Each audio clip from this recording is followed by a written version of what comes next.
Las Vegas, mid-1970s. The Hilton International, its ballroom glowing with chandeliers and the smell of champagne. On stage, Elvis Presley, draped in his iconic white cape, every eye fixed on him. The crowd is a mixture of factory workers on vacation and wealthy socialites flown in from New York and Los Angeles. The atmosphere crackles, part worship, part tension, as if something unscripted is about to happen. At one table near the front sits a woman known for her sharp tongue, a socialite who came not to listen, but to judge.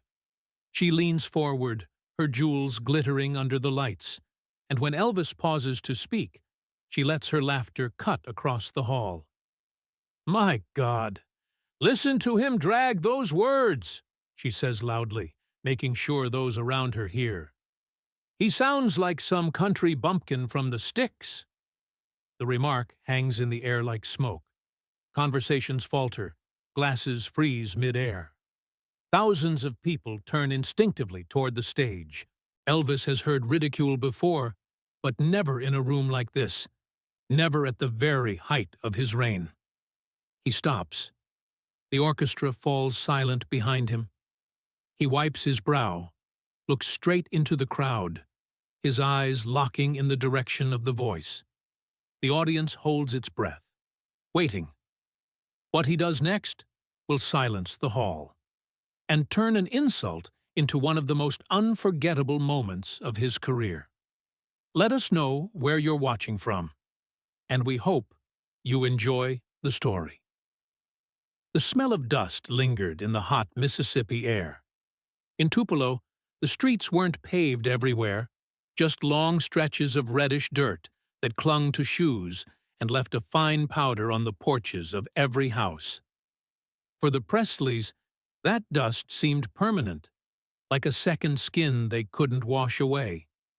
Their little wooden shack stood on Old Saltillo Road, its walls so thin that in winter the wind slipped straight through, and in summer the heat baked them alive inside. It was here, in 1935, that Elvis was born into a life already scarred by struggle.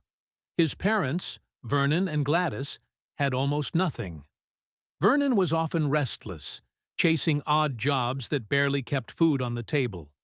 When Elvis was only 3, Vernon was arrested for altering a check, sentenced to a year in prison. For the boy, it meant his father's absence at the exact time he was beginning to understand what family meant.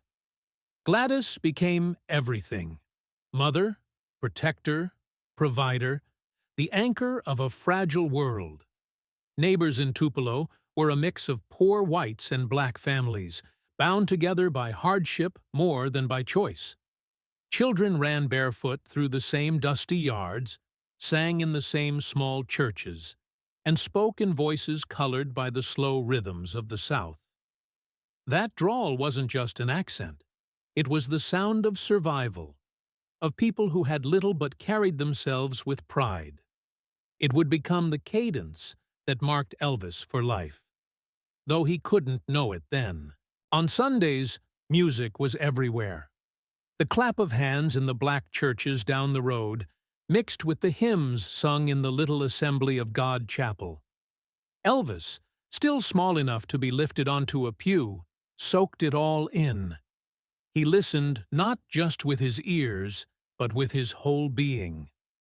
The deep, sorrowful notes of gospel seemed to seep into his bones, shaping a language of emotion that he would never lose. At night, when his mother stroked his hair to help him sleep, she whispered, "Don't you ever be ashamed of where you come from." But Tupelo was not gentle with children who stood out. At school, Elvis's clothes were second-hand, sometimes patched, always worn. Other boys, whose families had a little more, mocked the holes in his shirts, or the fact that his lunch was often nothing more than a biscuit. His voice, too, became a target. The thick Southern drawl he had picked up from both sides of the tracks marked him as country. The city kids, or those who wanted to be seen as better than the rest, mimicked his speech, twisted his words into cruel jokes. Elvis rarely fought back.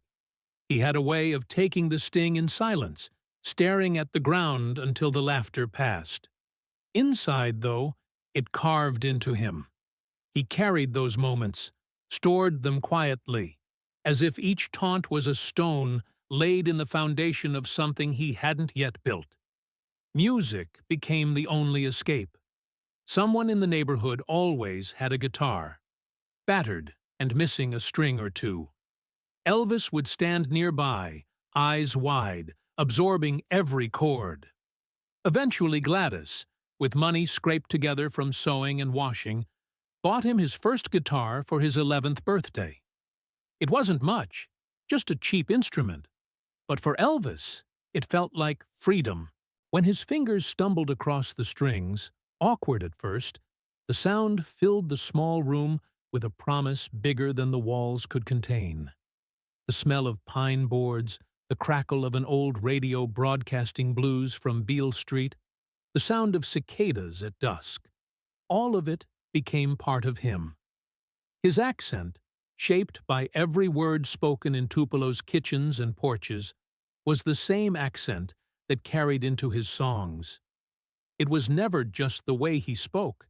It was the echo of every prayer his mother whispered, every hymn shouted in church, every joke cracked by barefoot kids in the dust. Years later, when the world laughed at that same accent, Elvis would remember these days. He would remember the hunger, the thin walls, and the feel of his mother's hand on his head. What others mocked as unpolished or hillbilly was, for him, the truest connection to who he was. In Tupelo, he learned that silence could sometimes shield you, but music could speak for you. Every insult about his voice became fuel. Every smirk about his country ways made him hold tighter to the belief his mother had planted. Never be ashamed of where you come from. And so, while the dust of Mississippi clung to his shoes, it also clung to his voice. It would travel with him out of Tupelo, into Memphis, onto the stage, into the lights. Even decades later, when a wealthy woman in Las Vegas mocked his words in front of thousands, the wound it opened was not fresh. It was the same scar first cut in the classrooms and playgrounds of Tupelo. Because for Elvis, that accent wasn't just sound, it was memory, survival, and love bound into every syllable. It was the South itself, raw, imperfect, unshakable, living in his throat. And no matter how many laughed, he could never abandon it. Memphis in the late 1940s was a city caught between two worlds. On one side were the polished storefronts downtown, where businessmen in suits strolled Beale Street under neon lights. On the other side, in neighborhoods where the Presleys lived, life was measured in rent deadlines and the sound of freight trains rattling through the night. For Elvis, newly moved from Tupelo, Memphis was overwhelming and alive, a place where music poured from every corner. He carried with him his cheap guitar, the one his mother had fought to buy years earlier. It was the only possession he truly cherished, a companion through the long afternoons when he felt like an outsider. At Hume's High School, classmates noticed his country clothes, his shyness, and, always, that southern drawl. It made him different in a city where young men tried to iron out their speech to sound more proper. Elvis didn't. He spoke the way he had always spoken, the way people in the neighborhood spoke. To him, it wasn't something to hide. It was simply who he was. Yet it was this very difference that would one day set him apart. After school, he would wander to Beale Street, where blues spilled from open doors and gospel harmonies drifted from churches. He stood on the edge of crowds, watching musicians bend notes on battered guitars, soaking in rhythms that seemed far older than the city itself. He didn't play with them. He wasn't bold enough yet, but he listened, memorizing, holding the sound deep inside. By the early 1950s, a restless urge pushed him toward something bigger. Sun Records, a small studio run by Sam Phillips, had a reputation for giving a chance to unknown talent. Elvis, working as a truck driver, saved enough to walk into that studio in 1953 and pay a few dollars to record a song as a gift for his mother.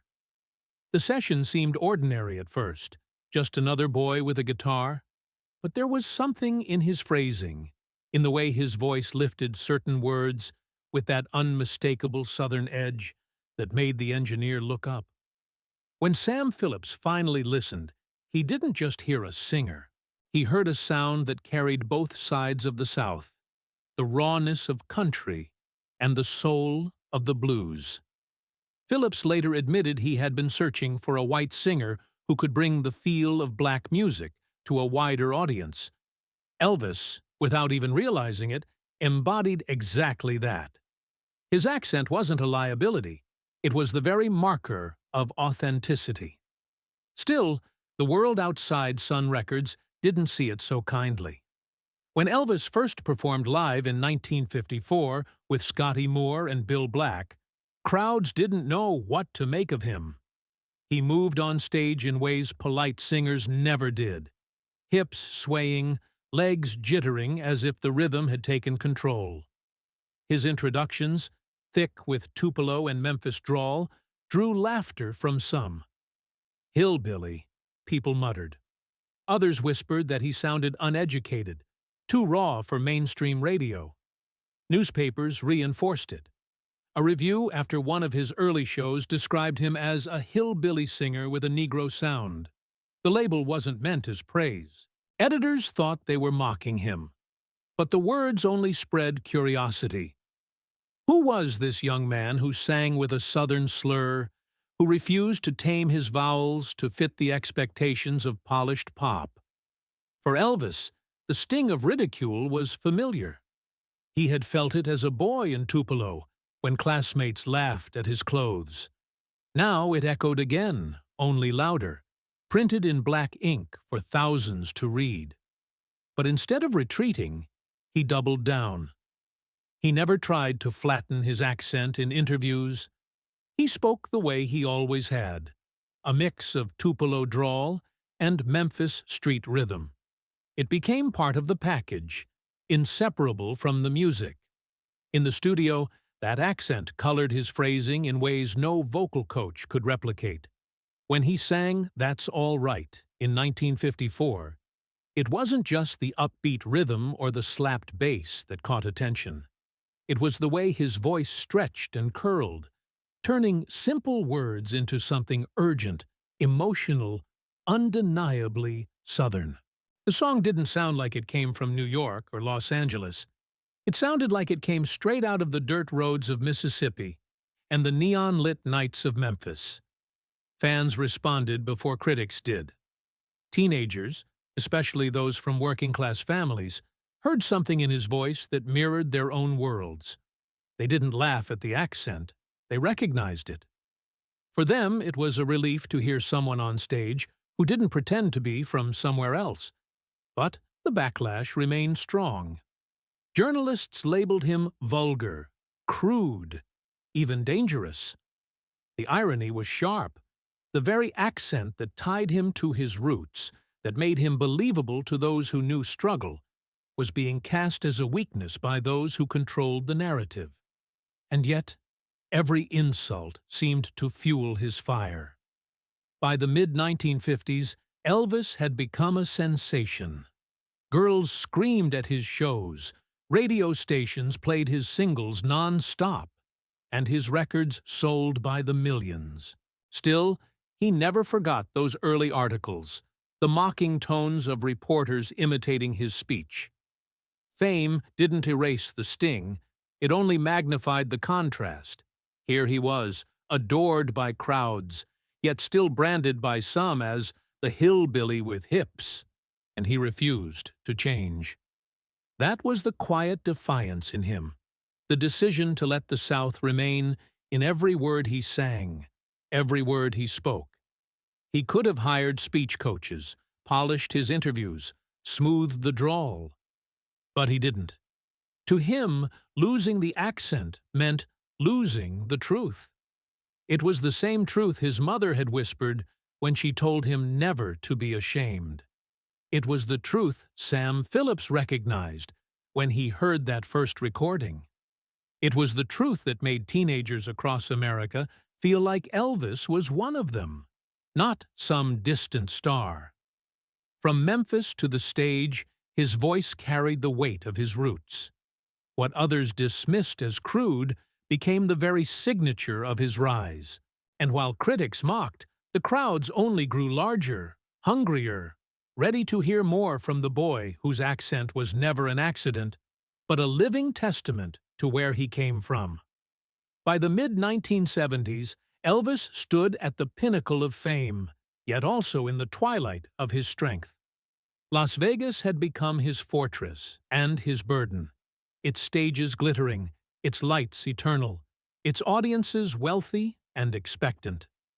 Night after night, he walked into showrooms where the scent of expensive cigars mingled with perfume strong enough to cling to velvet curtains.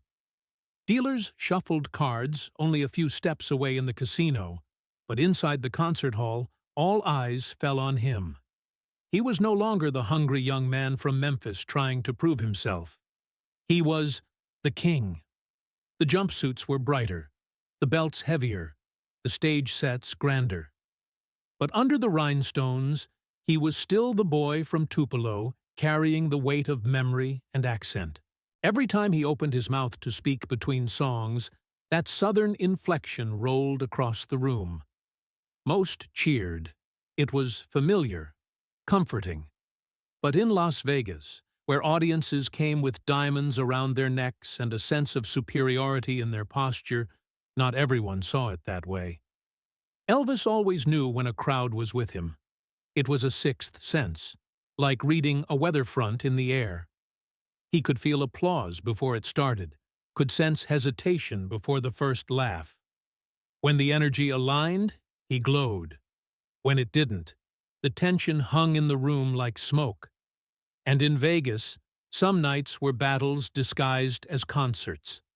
On one of those nights, the ballroom of the Hilton was filled with businessmen and their wives, movie stars seated near the front, and tourists hoping to carry home a story about seeing Elvis live.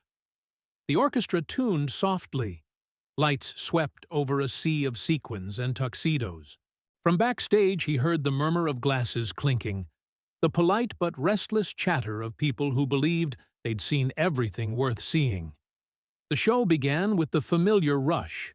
Brass section sharp, drums pounding, Elvis stepping into the spotlight with a flourish that made the audience erupt. For an hour he carried them, classic after classic, movements still sharp, voice still carrying that gospel fire.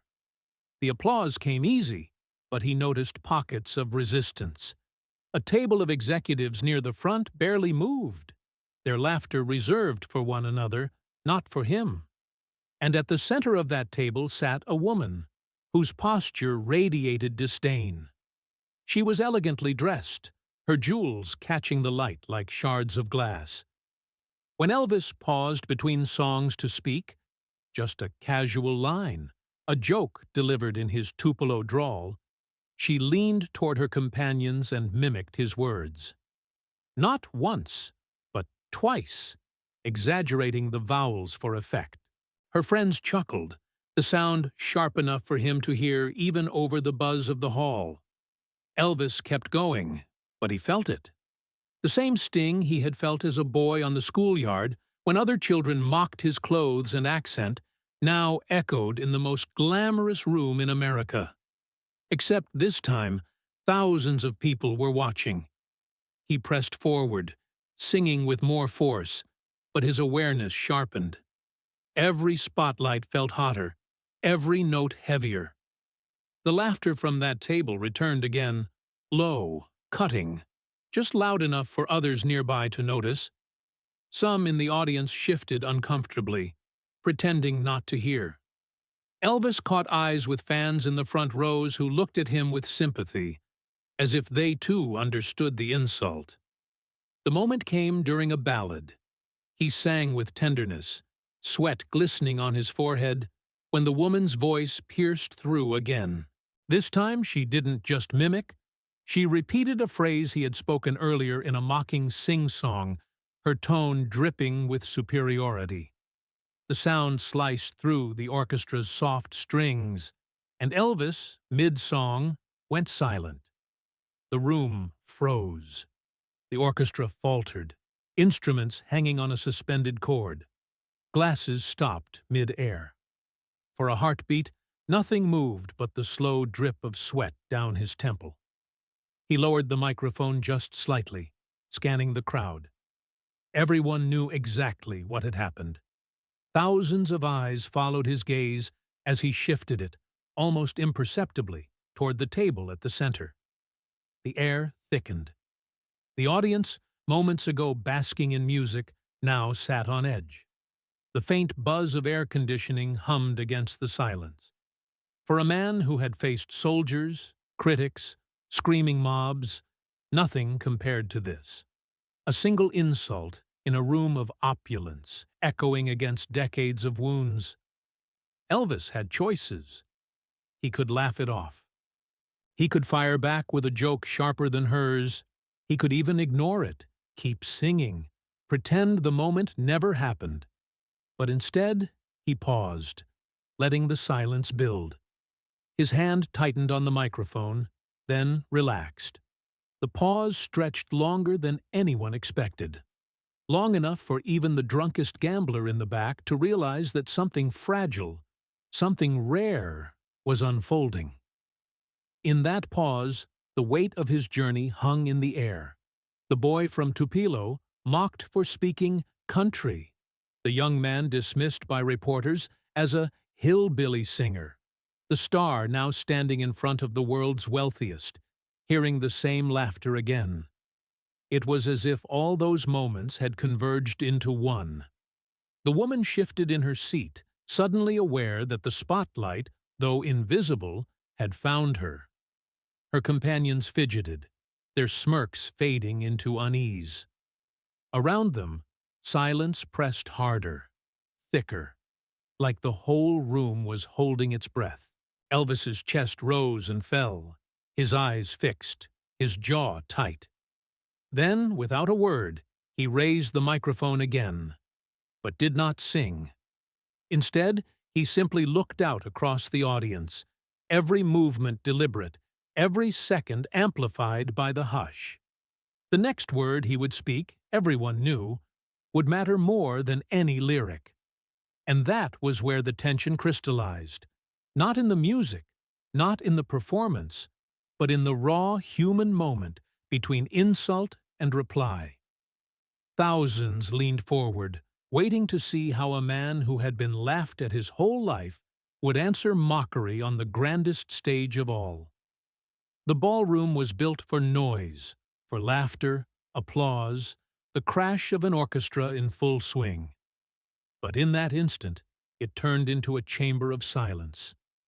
The violins had fallen still, the brass section held their instruments frozen mid-air, and even the waiters stopped mid-step, with trays in hand. The only sound was the low hum of the lights above, and the faint clink of a glass being set down too quickly. Elvis stood at the center of it all, motionless except for the slow rise of his chest. His sequined suit shimmered under the white beams, but his eyes didn't sparkle. They locked straight ahead, steady and unblinking, fixed in the direction of the mocking voice. The woman who had laughed sat back, trying to wear her confidence like armor, though the weight of his gaze made her shift in her chair. For years, Elvis had answered critics with music, sometimes with humor, but rarely with direct confrontation. He had been trained by experience to absorb blows in silence. Yet now the pause was deliberate, sculpted, a silence louder than any melody he could have played. He lowered the microphone from his mouth and set it slightly aside, almost casually, so that it rested against his thigh. The gesture was small, but electric. Without amplification, without the booming echo of technology, he began to speak in a voice quiet enough that people in the back leaned forward instinctively. I grew up in a place where houses were made of wood so thin you could hear the wind sing through them at night, he began, his accent wrapping around every word. We didn't have much, but we had each other. And every Sunday morning, my mama would take me to church. We'd sing, loud as we could, because we believed music was the one thing nobody could take from us. The audience was transfixed. His words were simple, almost unpolished, but they cut through the air sharper than any lyric. He didn't need to raise his voice. The raw honesty did the work. She worked herself near to death, Elvis continued. Long hours, small pay. And one day, when she had just enough saved, she bought me a guitar. She told me, "Don't ever be ashamed of where you come from." His voice caught for a moment, not theatrical but real, a faint break that echoed the boy who had once been told he was less than others. Then, slowly, he lifted his head, his gaze circling the hall before returning, unshaken, to the table where the woman sat. "So, when you hear this accent," he said, each word landing with the weight of a stone, "that's not just me talking. That's my mama talking. That's my neighbors in Tupelo. That's the voices of the folks who showed me how to sing. If that sounds funny to you, then you're not laughing at me. You're laughing at them." The words dropped like iron. No music, no punchline, just truth. The atmosphere shifted in a heartbeat. The ripple of nervous laughter that had followed the woman's mockery vanished, swallowed by an almost sacred hush. Around her table, faces stiffened with embarrassment. Glasses were lowered without a sip taken. Some in the audience looked at the woman with thinly veiled disdain. Others simply turned away, unwilling to share in her cruelty. Elvis didn't gloat, didn't sneer, didn't stretch the moment. He stood with the dignity of a man who had learned long ago that silence and truth carried more force than anger ever could. His stillness was its own rebuke, more devastating than 1,000 sharp words. Even the woman's posture betrayed her unease. Where earlier she had leaned forward with confidence, now she sat rigid, arms crossing slightly, her expression caught between defiance and shame. The jewels at her neck sparkled under the lights, but they looked cold, powerless against the storm of attention that had turned upon her. The audience, however, leaned toward Elvis with a collective breath, their hearts beating in unison with his calm cadence. The connection was almost physical. It wasn't just his story. It was their story, too. People in the room who had grown up with little, who had been mocked for their roots, felt themselves reflected in his words. Even those who hadn't shared his background could feel the honesty pressing against them, undeniable. And then he stopped. No grand conclusion, no sermon, no explanation. Just silence again, but this time it was filled, not empty. It pressed down heavier than the chandeliers above, heavier than the stage itself. It was the silence of a truth that could not be challenged, a truth that demanded respect. In that moment, the room wasn't in Las Vegas anymore. It wasn't a casino ballroom with velvet chairs and overpriced champagne.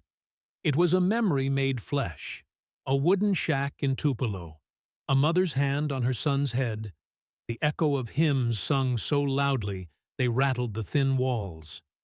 Elvis had pulled them all into his past, and by doing so, reminded them of his humanity. The orchestra remained silent, instruments poised, waiting for a signal. But none came.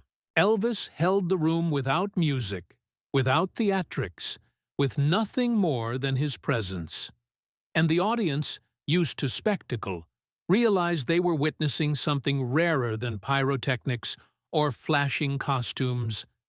They were witnessing a man standing in the truth of his roots, unshaken by wealth, by ridicule, or by the hollow laughter of one voice. And though the pause lasted only seconds, it stretched in memory like eternity. The silence had become the performance. The silence that had fallen over the ballroom was not empty anymore. It pulsed, like the still air before a storm. Elvis stood motionless for a breath longer, letting the weight of his words seep into every corner of the room. Then, slowly, almost without ceremony, he reached for the guitar resting on its stand beside him. The polished wood gleamed under the stage lights, ordinary to look at, yet in his hands it seemed to carry the force of memory itself. He didn't signal the orchestra. He didn't announce the next song. Instead, he brushed his fingers lightly over the strings, producing a soft, almost hesitant chord. It was fragile at first, like something private that wasn't meant for thousands of ears. The room, already hushed, sank into a deeper silence as people strained to hear. The first notes were unmistakable. "That's all right." The same song that had changed his life back in 1954, recorded in a cramped Memphis studio when no one outside his neighborhood even knew his name. But this wasn't the upbeat, rollicking version the world had memorized. He played it stripped bare, slower, each note stretching like a confession. His voice entered quietly, almost like a whisper, raw, unguarded, carrying the very accent that had just been mocked. There was no effort to smooth it, no attempt to polish the edges. If anything, he leaned into it, letting the drawl stretch across the vowels until every word felt soaked in Tupelo's dust and Memphis's heat. The audience leaned forward instinctively. They had heard this song 1,000 times, but not like this. It wasn't entertainment anymore. It was testimony. It was as if he was telling them, "This is who I was when the world first heard me, and this is who I still am." For a long moment, even the orchestra sat stunned, their instruments unused. Then, as if carried by his conviction, the conductor lifted his baton and the strings eased in softly. The gradual swell was delicate, not overpowering, framing his voice rather than covering it. The song began to breathe, expanding from a personal confession into a collective experience. Eyes in the audience began to glisten. The rhythm, though slower, had a pulse that seemed to line up with their own hearts. The woman at the table, once the source of cruel laughter, now sat rigid, her face pale under the glare of lights.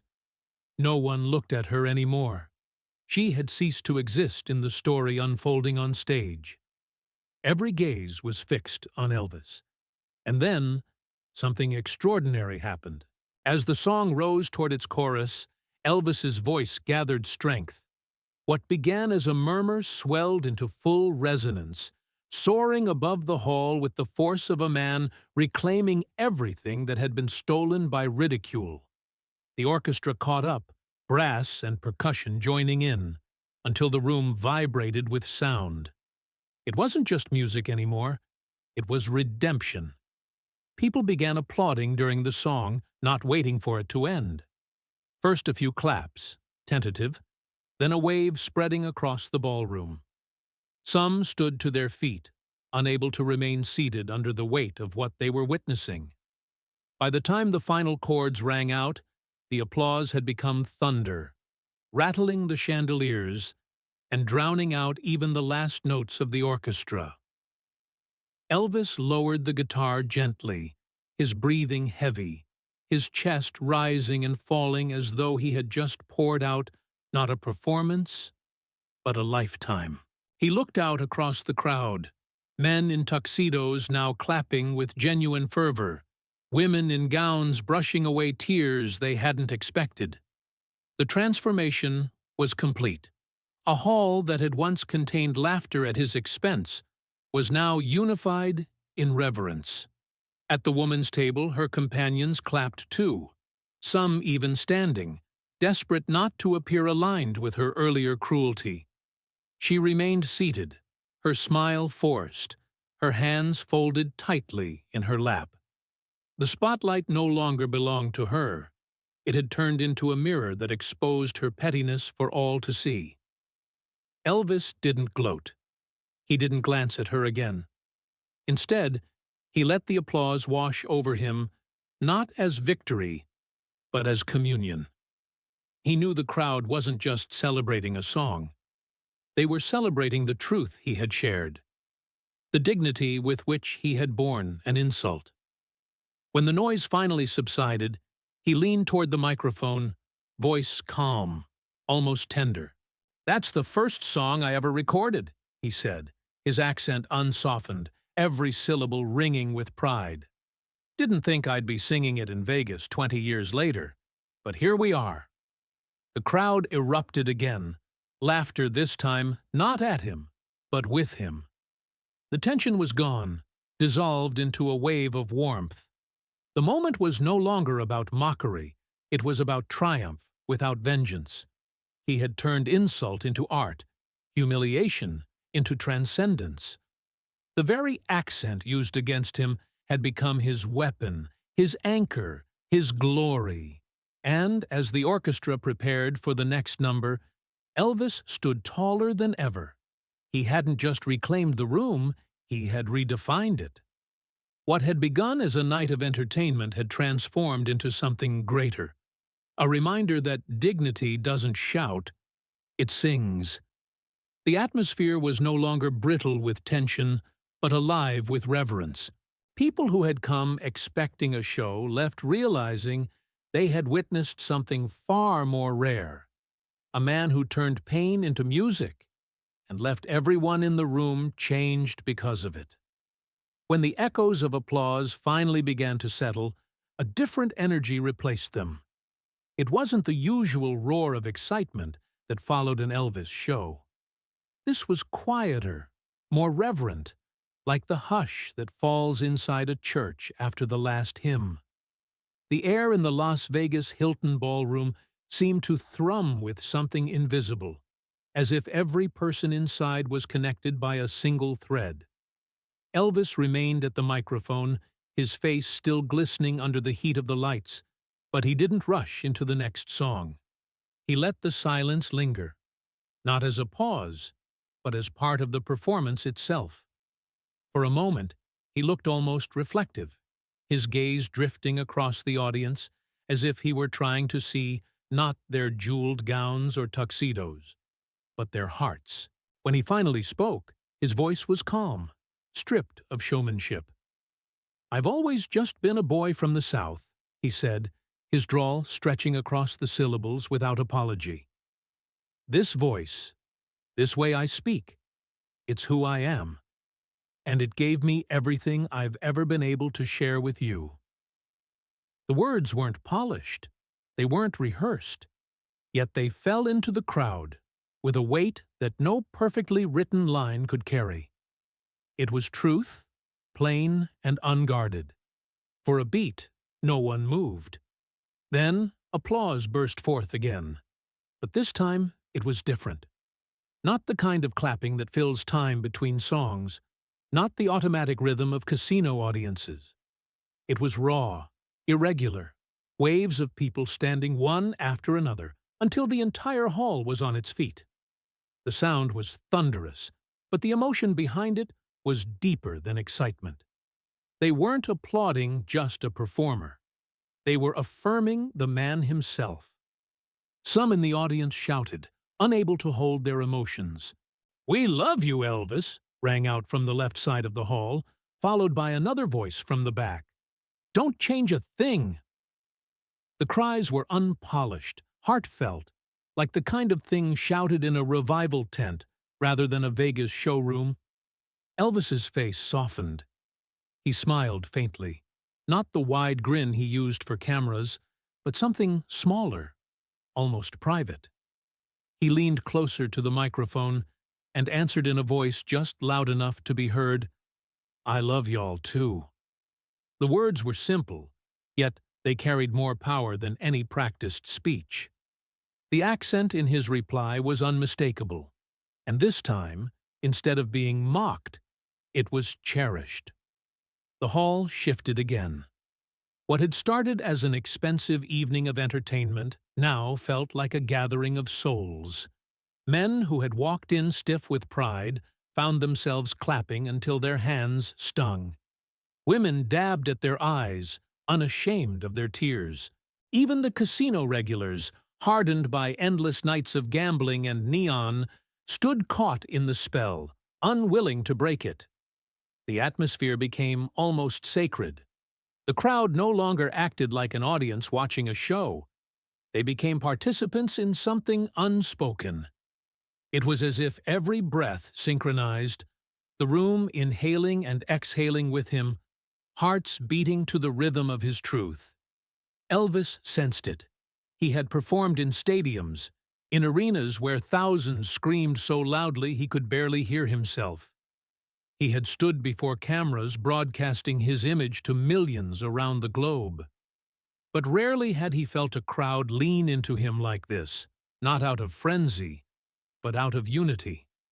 He rested his hand on the microphone stand, head bowed for a moment, letting the energy wash over him.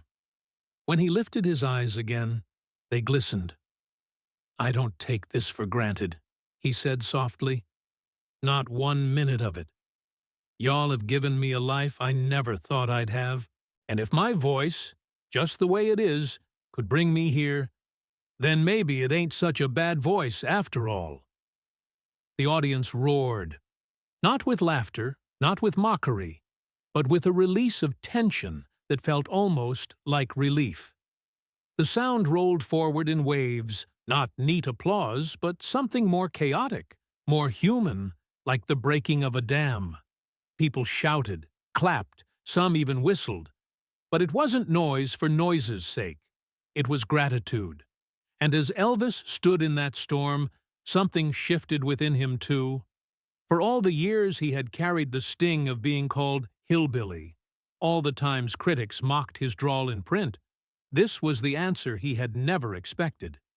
He had turned their insult into belonging, and now the very sound of his voice was what bound him to 20,000 hearts at once. The woman who had mocked him earlier sat silent. Her companions cheered along with the rest, perhaps louder than anyone, desperate to distance themselves from her cruelty. She looked smaller now, no longer a figure of elegance but of isolation, caught in the tidal wave of unity that she herself had broken. Elvis didn't look her way again. He didn't need to. His victory wasn't over her. It was over the doubt planted in him since boyhood. And he had won not by shouting, but by being entirely himself. The hall, once fragmented, some laughing, some indifferent, some adoring, was now one body, one spirit, breathing in unison. The king had reminded them all that greatness doesn't come from polish or perfection, but from the courage to stand unashamed in your own skin. And as the applause swelled once more, Elvis closed his eyes for a second, letting the sound of unity fill him the way hymns once had in the small wooden church in Tupelo. The ovation had risen to a storm and then softened again, like the tide pulling back from the shore. Elvis remained still for a moment, his hand resting lightly on the microphone, as though he, too, needed time to breathe. The audience waited, hushed, sensing instinctively that the evening had turned into something beyond performance. When the first quiet settled, he turned slightly, nodding to the orchestra. They lifted their instruments, expectant. But instead of one of his usual show-stopping rock numbers, he gestured toward something else. The conductor gave a subtle signal, and the opening chords drifted out, gentle, solemn, unmistakably sacred. It was, "You'll Never Walk Alone." The choice hit the room like a revelation. This was not Vegas flash, not a chart-topping hit to send gamblers back to their tables buzzing. It was a hymn, a prayer set to melody, something that reached back to his childhood church pews. Elvis closed his eyes as he began to sing, and the first notes poured out with a tremor that was almost unbearably human. His voice wasn't flawless. It cracked slightly on the opening phrase, strained under the weight of emotion. But instead of diminishing the performance, it deepened it. Every break, every quiver made it real, raw, undeniable. The Southern cadence lingered in every vowel, not as something to hide, but as the very soul of the song. The crowd fell utterly silent. No one moved, no glasses clinked, no whispers broke the air. The melody rose, gathering strength, and suddenly the full orchestra surged behind him. The strings soared, the brass rang out, and Elvis's voice, fragile and powerful at once, filled every inch of the cavernous hall. People began to cry openly. Hardened men in tuxedos dabbed their eyes with folded handkerchiefs. Women clasped their hands at their chests. Even those who had come to scoff found themselves swallowed in the tide of emotion. The sound was too overwhelming, too honest, to resist. Toward the back, the woman who had mocked him earlier sat stiff, her eyes darting nervously while those around her were swept away. Her laughter from earlier seemed impossibly small now, like a forgotten whisper against the roar of truth unfolding before her. She could not escape the fact that she had tried to reduce him, and he had answered not with scorn, but with transcendence. When the final line came, walk on, with hope in your heart, and you'll never walk alone." He leaned into the words as if they belonged to everyone in the room. His voice cracked again, but the orchestra swelled to hold him, and the audience seemed to rise with him, carried by something larger than music. By the time the last note dissolved into silence, the hall was shaking with the force of people leaping to their feet, clapping, shouting, sobbing. The ovation seemed endless. It wasn't polite applause. It was release, catharsis, gratitude. People weren't simply celebrating a song. They were thanking him for taking them somewhere they hadn't expected to go. Elvis bowed slightly, his expression calm, almost serene. He stepped back from the microphone, acknowledging the orchestra, the band, but the crowd knew the night belonged to him alone.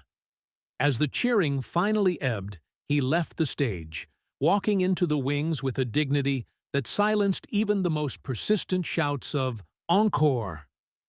Backstage, the mood was quieter. A few friends and staff gathered, speaking in low tones. Then, unexpectedly, two well-dressed men approached him, hesitant but determined. They introduced themselves as acquaintances of the woman who had mocked him. Their voices faltered with embarrassment as they explained that they felt ashamed of her behavior and wanted to apologize on her behalf.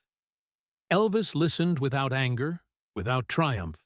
He gave them the same gentle smile that had disarmed millions. "Don't worry about it," he said softly, adjusting the scarf around his neck. "Everybody's got their own battles." It was not bitterness, not victory, but grace. The kind of grace that comes from someone who has carried hurt for a lifetime and learned to transform it instead of passing it on. Later, as the stagehands dismantled equipment and the last audience members drifted back to the neon glow of the casino floor, the weight of the night remained. The performance had not been just another Vegas show. It had been something unforgettable, something that lifted a ballroom full of strangers into a single moment of truth. For those who were there, the memory endured. They would tell their friends for years how a wealthy woman had tried to laugh at the king of rock and roll, and how, instead of lashing out, he turned the night into something sacred. And though history often remembers Elvis for the glitter, the fame, and the frenzy, those who sat in that hall knew they had seen something deeper. They had seen a man stand unashamed in his roots, carrying with him the voices of his mother, his neighbors, his childhood churches. They had seen him wield humility as strength and transform ridicule into reverence. The narrator's voice seems to whisper across time. On that night in Las Vegas, a woman thought she could diminish his voice.